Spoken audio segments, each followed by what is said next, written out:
they can teach me things. So it's not a problem. Okay. Now, from your perspective as a young woman, how has dating changed, if at all? I think sexually it's changed more. Dating. Um, Definitely in the 90s, people are more open. Um, uh, that's about it. Now, would you date a smoker or a drinker? Um, I wouldn't mind drinking a smoker as long as he respects me when he's doing it. And a drinker, I wouldn't mind as long as he can handle it and I can handle it. Okay. Now, if you can sum up uh, your personality or something that you feel is very positive about yourself, what can you put into a few words? How would you describe yourself? Um, I like to have fun. I like to party. I'm very outgoing, shy at times, but a rebel at times. Um, uh, that's about it. Now, going back to the guys out there, what turns you off about a guy? Um, I don't like guys that are insecure. I don't like guys that are irresponsible. I definitely don't like guys who are serious. It bores me. Um, um, So, excuse me, are you looking for more of a comedian, or, in other words, you don't want somebody who just has such a straight face that it's like a mirror. If you throw something, it just cracks. well, I want us to be friends as well as companions. Okay. Now, where do you see yourself in 5 years? Um, a singing career, a dancer, um, in Paris. That's my goal, is to travel, to definitely visit Paris. On stage, noticed in the world. Okay. Okay, Nicole. On a scale of 1 to 10, how would you rate yourself totally as a person? Um, I give myself an 8. I'm not too perfect, and I'm definitely not bad, so I'm in the middle. I think an 8 is good for me. Okay, thank you, Nicole, and good luck out there in the dating field. Thank you. That was good.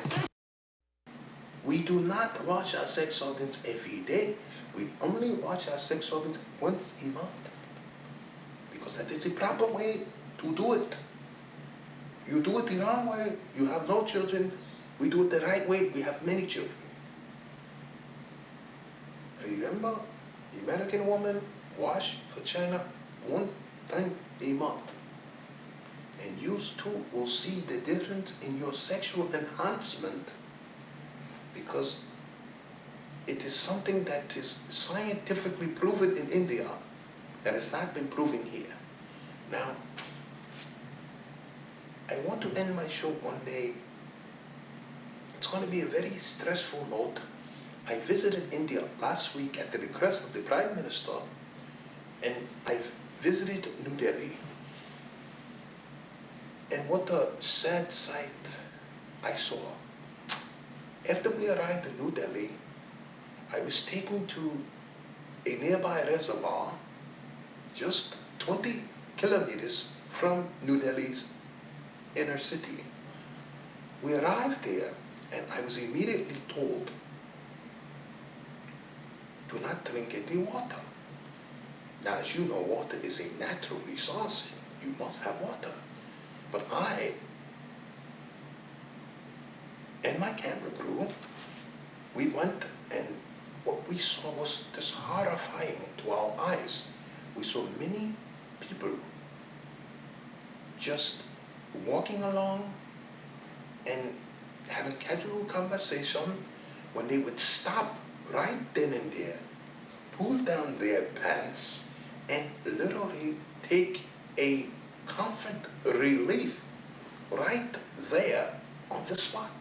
In other words, I'm saying to you that people were releasing human waste right in public. They could not control themselves because apparently what has happened is the Pakistani army has contaminated the entire Indian water supply with what the Indian government believes is some sort of laxative.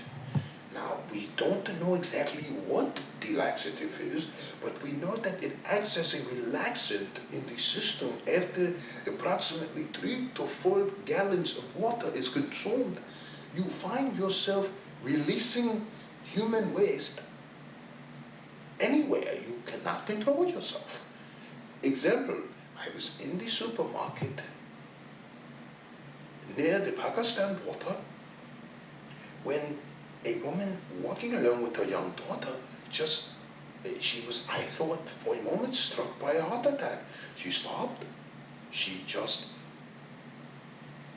pulled down her underwear and began to release her human waste right there on the floor, right there in the store.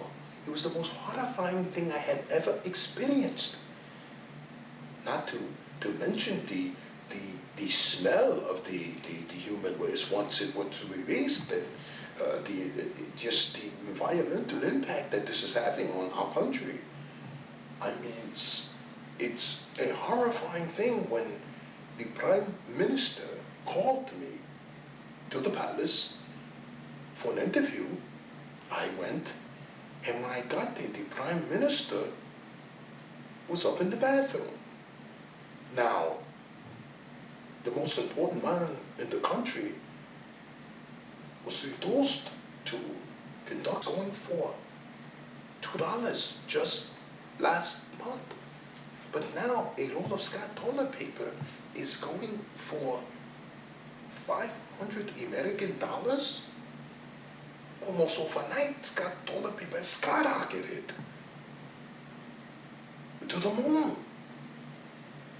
And the sad part about this is the economic situation is always this way. Everywhere you go, I went to the poor area of the countryside, the ghetto areas, and the poor people who were releasing themselves because of this catastrophic problem were wiping themselves with their clothing, their undershirts, anything that they can get their hands on, leaves,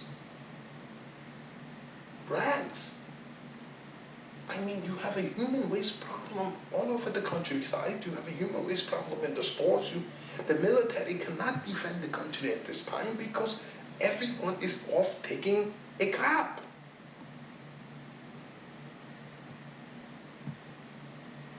We are appealing to you for help.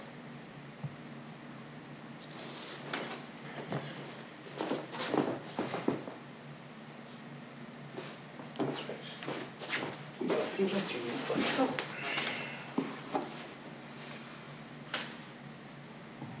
I myself had to just step away, as you saw, to release myself. I thought for a moment I had to go to the bathroom.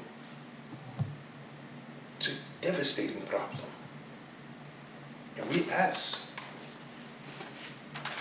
for, if possible, if all possible, to send us Pepto-Bismol and many, many rolls of squat tissue that are drastically needed at this time. And my best wish is to reduce to just being able to conduct presidential business from the bathroom. It's a major embarrassment. He had to cancel all meetings. All foreign policy is on hold. So we have a situation here, and I do want the public to know that it's a serious situation, and right now our country is left defenseless because we cannot defend ourselves at this time.